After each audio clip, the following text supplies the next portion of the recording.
Buenas tardes. Muchas gracias a la sociedad por la invitación a darles esta recordación de lo que debemos hacer ante una vaginitis recurrente.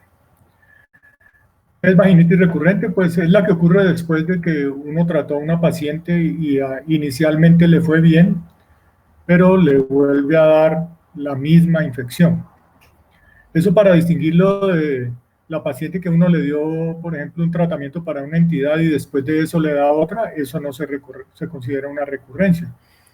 Es una infección diferente que ocurre después del tratamiento del anterior. Es una situación también muy común, pero no es propiamente una recurrencia. Hay que tener cuidado porque las pacientes inicialmente le dicen a uno, eso que usted me formuló no me sirvió, pero hay que preguntarles más en detalle si sí les sirvió. La mayoría de las veces o muchas veces sí les mejoró inicialmente y luego les recurre y ellas, como están enojadas por eso, entonces dicen que eso no les sirvió, pero realmente sí hubo una mejoría o incluso una curación inicial. Otras veces de verdad el tratamiento que usted les dio no sirvió. Si la paciente no mejoró nada ni por poco tiempo, entonces posiblemente no es una recurrencia, sino que hubo un error de diagnóstico o de tratamiento, o el diagnóstico y el tratamiento estaban correctos, pero había una resistencia de los gérmenes causales. La verdadera recurrencia puede ser por varias causas. Uno, que haya una reinfección, es decir, que el germen causal que se fue después del primer tratamiento vuelve al aparato genital. Eso ocurre especialmente con gérmenes que no son de la flora normal, por ejemplo, la tricomoniasis. Hay unos gérmenes que nunca se van del aparato genital, como los gérmenes causales de la vaginosis y también de la candidiasis, porque son parte de la flora normal. También puede ser por resistencia del germen al medicamento o porque hay unos factores desencadenantes inmodificables. Los más inmodificables de todos son los defectos inmunes primarios que tiene la paciente. Vamos a hablar inicialmente de la candidiasis, que es tal vez la más frecuente de las entidades que causan vaginitis recurrente.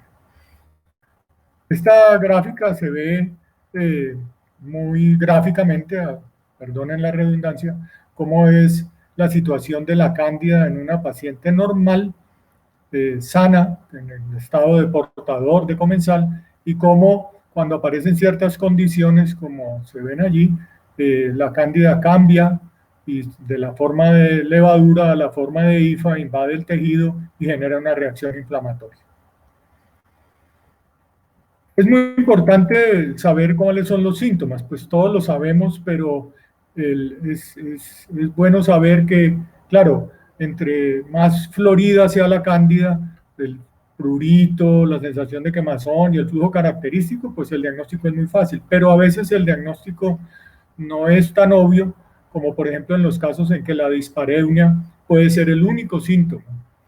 O hay veces que se presta para confusión cuando la paciente por la vulvitis se queja de disuria externa, o cuando la paciente refiere que es poscoito, que le aparece la patología, entonces hace pensar al médico que es una enfermedad de transmisión sexual y también a la paciente. El diagnóstico clínico es confiable la mayoría de las veces. Obviamente es más confiable si la clínica es más florida y si el clínico es buen clínico. Pero la triada de prurito, flujo con grumos y sin mal olor tiene un valor predictivo positivo de más del 90%. Eso quiere decir que en el episodio habitual, la primera infección que tiene la paciente, el diagnóstico clínico la mayoría de las veces es correcto. Y eso contrasta con los métodos paraclínicos, como sobre todo los directos, el GRAN, el fresco, el KOH, que tienen una sensibilidad relativamente baja. Eso implica que habría muchos falsos negativos, lo que lleva a un diagnóstico y un tratamiento equivocado. Cuando uno, a pesar de que no se ve el hongo, debe sospechar que es una candidiasis.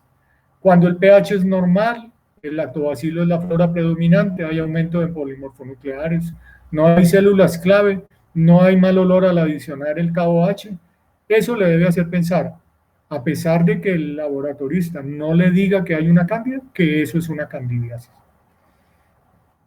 Esta es una microfotografía con tinción de Gram, en que también se ve pues la forma de hifa con gemación de la cándida. El cultivo es la prueba de oro del diagnóstico de la cándida, pero eso no significa que sea necesario hacerlo, y no es necesario hacerlo en la mayoría de los casos. En las pacientes recurrentes, que es de lo que estamos hablando, sí es importante hacer el diagnóstico para confirmarle sobre todo al paciente que el diagnóstico es correcto. También sirve para ver qué especie de cándida es, eso tiene importancia como vamos a ver más adelante, y para ver la sensibilidad a los antimicóticos. Hay que tener cuidado porque el cultivo de cándida positivo no significa que sea la causa de los síntomas. Hay que hacer la correlación entre la clínica y el resultado. Si la paciente consulta por un flujo maloliente y no tiene prurito, la cándida puede ser más un comensal y no la etiología de los síntomas. ¿Cuándo se dice que una candidiasis es recurrente? Cuando hay más de 4 episodios por año y la prevalencia de esta entidad es de alrededor del 5 al 9%. No es una enfermedad que cause mortalidad, pero tiene un alto impacto en la calidad de vida de la paciente, especialmente en la esfera sexual. Por eso es importante tratarla bien, por mejorar la calidad de vida de la paciente. Este es un cultivo en agar de la cándida. La candidiasis es recurrente especialmente en edad reproductiva, porque confluyen en esa edad reproductiva dos factores, los estrógenos y la actividad sexual. Existen receptores en el hongo para los estrógenos estimulan el crecimiento del hongo. Por eso es más frecuente en mujeres embarazadas, en pacientes obesas, en pacientes que toman anticonceptivos de dosis alta, que ya no se usan tanto, pero a mí me alcanzaron a tocar y era muy frecuente que la paciente dijera, yo comienzo anticonceptivos y me da esta picazón. ¿Cuál es el mecanismo por el cual la actividad sexual tiene que ver con la aparición de la candidiasis? Que la actividad sexual causa un microtrauma del epitelio, que entonces, como el hongo está ahí, una vez que el epitelio tiene una solución de continuidad, eso le favorece, aumenta la capacidad de invasión del germen. Aquí hay una revisión muy reciente de enero del 2020 que hace una revisión de la candidiasis vulvovaginal recurrente desde el punto de vista inmunológico. Es muy importante por lo que vamos a ver ahora. La fisiopatología es, al disminuir el lactobacilo, por ejemplo, cuando uno le da antibióticos a la paciente, el ácido láctico y el peróxido de hidrógeno que producen el lactobacilo inhiben la cándida. Cuando se va el lactobacilo, entonces la cándida no hay quien la inhiba y aparece la candidiasis. Ya hablábamos de los estrógenos, la hiperglicemia también es un factor, tanto que hay estudios de tratamiento de la candidiasis recurrente con dietas hipoglúcidas y por eso es más frecuente en las pacientes diabéticas y cualquier cosa que cause inmunosupresión, ya sea una inmunosupresión primaria o una inmunosupresión adquirida como la del HIV o los esteroides. La Candida albicans es la causa más común de la candidiasis recurrente, pero en las candidiasis recurrentes las otras especies de cándida son proporcionalmente más frecuentes que en los episodios aislados. Esas especies son especialmente la glabrata, la parapsilosis y la tropicalis. ¿Qué tienen de importante estos otras especies que son más resistentes a los antimicóticos? Aquí hay una revisión, no es tan reciente, pero es muy buena, que muestra cómo hay una susceptibilidad genética a las infecciones por cándida y que eso ha llevado a una mejor comprensión de la patogénesis de la enfermedad y también sirve para diseñar pues nuevas estrategias terapéuticas inmunoterapias. Entonces, hay un montón de mecanismos por el cual la candidiasis puede ser recurrente. Uno es que los polimorfonucleares no reaccionen y no sean capaces de fagocitar y eliminar el hongo. También hay mecanismos contrarios, una hiperrespuesta como la alergia al hongo. Entonces, a pesar de que hay pocos gérmenes, la reacción inflamatoria es excesiva por mecanismos alérgicos, especialmente Eso se postula en la que aparece poscoito, porque la paciente le aparecen muy rápido los síntomas para hacer una infección que, para que sea la infección normal, tiene que haber un periodo de incubación. Aquí aparece casi inmediatamente. Luego debe ser un mecanismo alérgico. Y eso explica también por qué no ven el hongo en los exámenes directos, porque no se requiere mucho hongo para causar la reacción inflamatoria, sino con un poquito ya es suficiente para que el sistema inmune responda. Hay una enfermedad rara, pero que está descrita hace muchos años, que es la hiperinmunoglobulina E o síndrome de Hope. En ella hay una alteración de la interleuquina 17 y esas pacientes cursan con candidiasis mucocutánea recurrente. Es un ejemplo de uno de los múltiples mecanismos inmunes que explican por qué estas pacientes hacen infecciones recurrentes. A veces no sé, hay múltiples alteraciones, a veces de un solo gen en las múltiples moléculas del sistema inmune, y esa pequeña diferencia molecular hace que la respuesta inmune no se dé como debe ser y entonces la paciente no pueda eliminar el hongo. ¿Esto en qué se traduce? Las pacientes le preguntan, ¿y a mí por qué eso me da? Entonces, a mí me parece importante que uno le pueda decir a la paciente que hay algo en su sistema inmune que hace que no pueda eliminar definitivamente el hongo de su cuerpo. La mayoría de las, aquí están todas las moléculas, unas gráficas enredaditas, pero para entender que son múltiples las moléculas implicadas en la respuesta inmunológica a la cándida, y todas esas moléculas tienen descritos pequeñas alteraciones que explican por qué la paciente no responde. Esta es la gráfica y aquí está la explicación a todo lo que aparece en la gráfica. No vamos a entrar en esos detalles, pues, pero es para que entiendan que son muchas moléculas las implicadas y todas esas moléculas se han descrito cambios que explican la susceptibilidad de estas pacientes. Aquí están descritos todos esos defectos en los genes y la mutación que llevan y el fenotipo que causan y la enfermedad y las candidiasis que causan. Entonces, pues, esta ya es una guía práctica de la Sociedad de Enfermedades Infecciosas en América del 2016 del manejo de todas las candidiasis. Ahí hay un apartado del manejo de la candidiasis vaginal recurrente.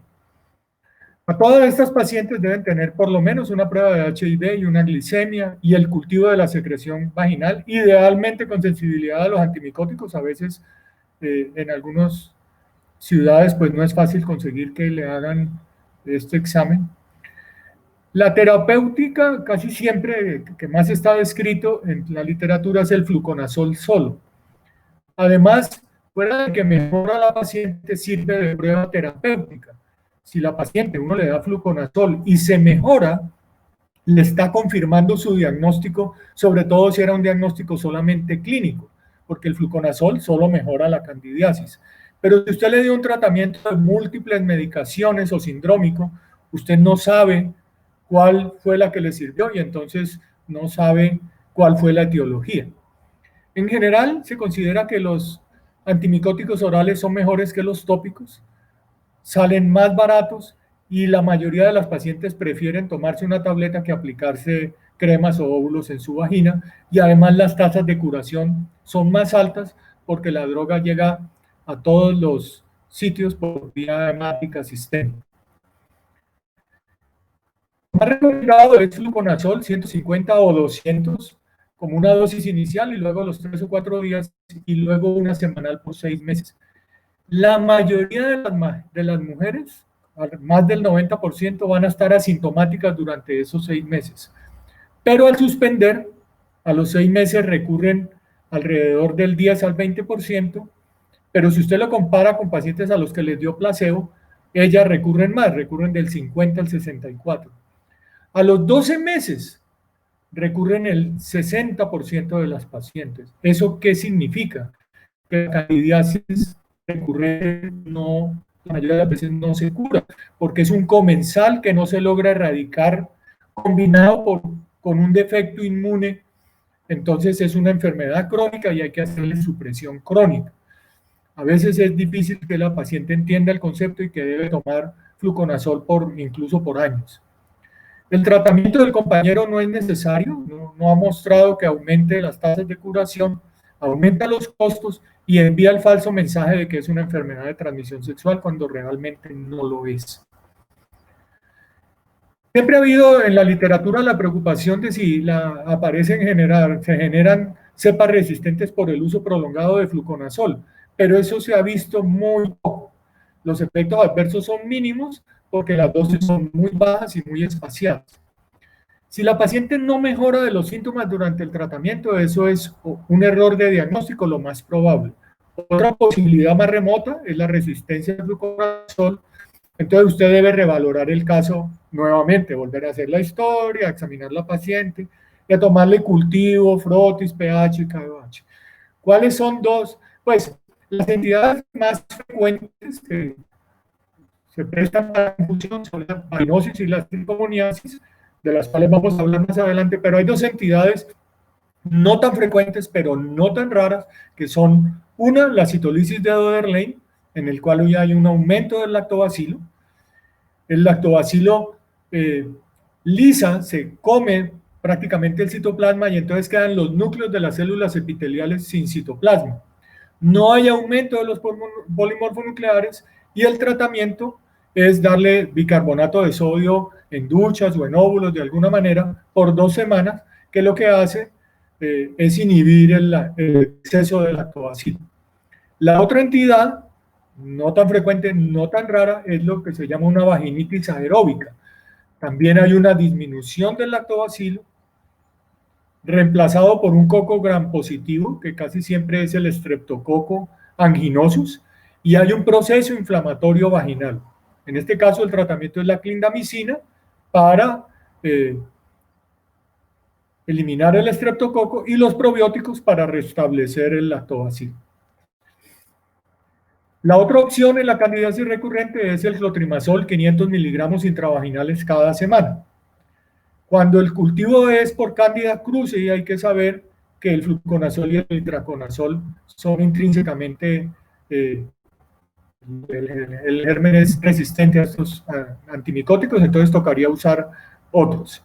La Candida glabrata requiere habitualmente dosis más altas de los antimicóticos o es muy sensible a la nistatina, que se consigue en óvulos para aplicar por 14 días, o se puede mandar a preparar fluocitocina al 17% tópica y se aplica por 14 días, o también ácido bórico 600 miligramos cada noche por 14 días.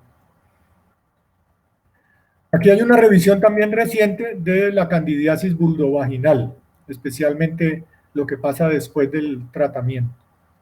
Vamos a hablar de la vaginosis bacteriana. Aquí se ve una microfotografía de un fresco en el cual se ve una célula epitelial normal y una célula clave o guía que es muy característica de la vaginosis bacteriana.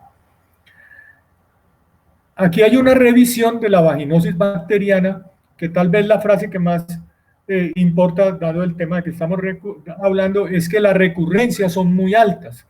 Según estos autores, son aproximadamente del 80% 3 meses después del tratamiento efectivo. Obviamente la mayoría de la literatura aún americana o europea no habla de valores tan altos, pero sí los otros autores llegan a decir que el 50, el 40, el 60% de las pacientes recurren y la recurrencia va aumentando entre más tiempo pasa. Estos son los esquemas de tratamiento para el primer episodio de una vaginosis bacteriana que recomienda el CDC en sus guías de tratamiento de las enfermedades de transmisión sexual del 2015.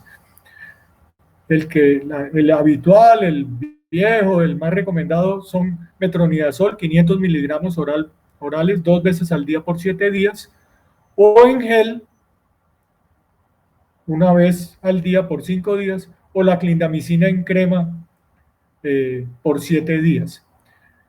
¿Qué es de notar aquí? Que ya no se recomiendan tratamientos cortos en la vaginosis bacteriana como se recomendó en las guías de hace unos años. ¿Qué tiene de especial? En nuestro medio el gel no se consigue. Ese gel solamente tiene 37.5 miligramos de metronidazol por cada 5 gramos de crema.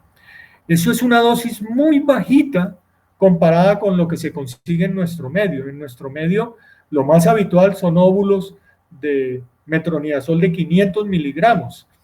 Eso podría explicar por qué la sensación que yo tengo es que las recurrencias de nuestro medio no son tan frecuentes como lo dice la literatura que está en inglés.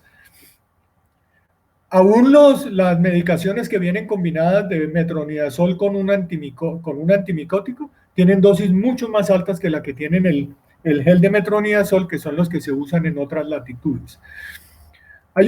Esta es una microfotografía de la Gardnerella vaginalis, que es un bacilo gram negativo, cocobacilo gram negativo. Ese es un cultivo pues puro, no.